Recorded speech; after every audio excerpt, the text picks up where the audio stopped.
this week, a state senator said schools in Michigan could see as much as a 25% reduction in state funding next year. Michael Martin spoke to several superintendents here in West Michigan today to hear how they're responding to that staggering number. Michael?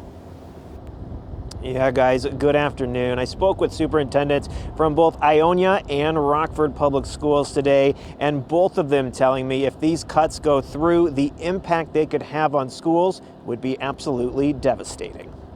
It's beyond doom and gloom. Superintendent of Rockford Schools, Dr. Mike Scheibler, speaking to Fox 17 Wednesday about the impact that a potential 25% cut in state funding would have on the district. For Rockford, an $86 million budget, that would be $16 million in cuts to our budget. I would never suggest that we're going to just cut teachers, but for discussion purposes, that would be 45% of our teaching staff would have to be cut. I mean, that's not even sustainable. But State Senator Wayne Schmidt, who chairs the Senate K-12 Appropriations Subcommittee, says it might be necessary in response to the coronavirus pandemic. We've been doing damage in such a short period of time. It's not the governor's fault or the legislature. This is just this coronavirus has devastated our economy. I think things will get better in the next 18 to 24 months. However, as a legislator, you need to plan for the worst and hope for the best.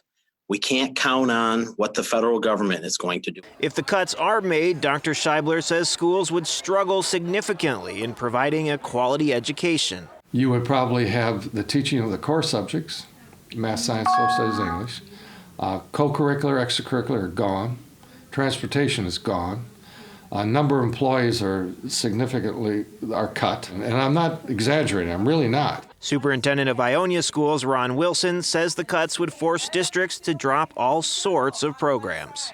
I've been in education 35 years and probably as nervous as I've ever been with what the future holds for us moving forward. You may see parents having to transport their kids individually.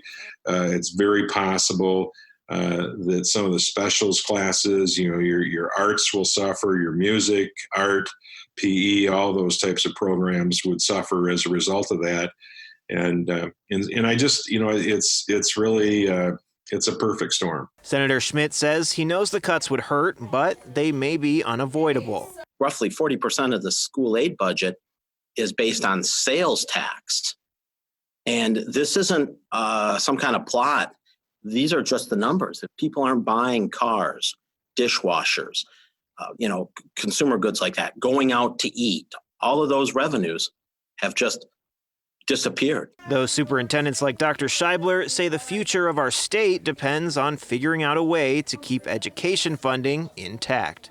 If we want to retain people in the state of Michigan, families to stay here, and if we want to be able to attract people to come here, this scenario cannot happen. It just can't. Now, Dr. Scheibler was telling me this afternoon that, districts are going to be in a difficult spot already with students being out of that classroom for so long. When they go back later this year, these cuts would just put them in an even tougher spot. For more information, check out our web article at fox17online.com. For now, though, live in Rockford, Michael Martin, Fox 17 News.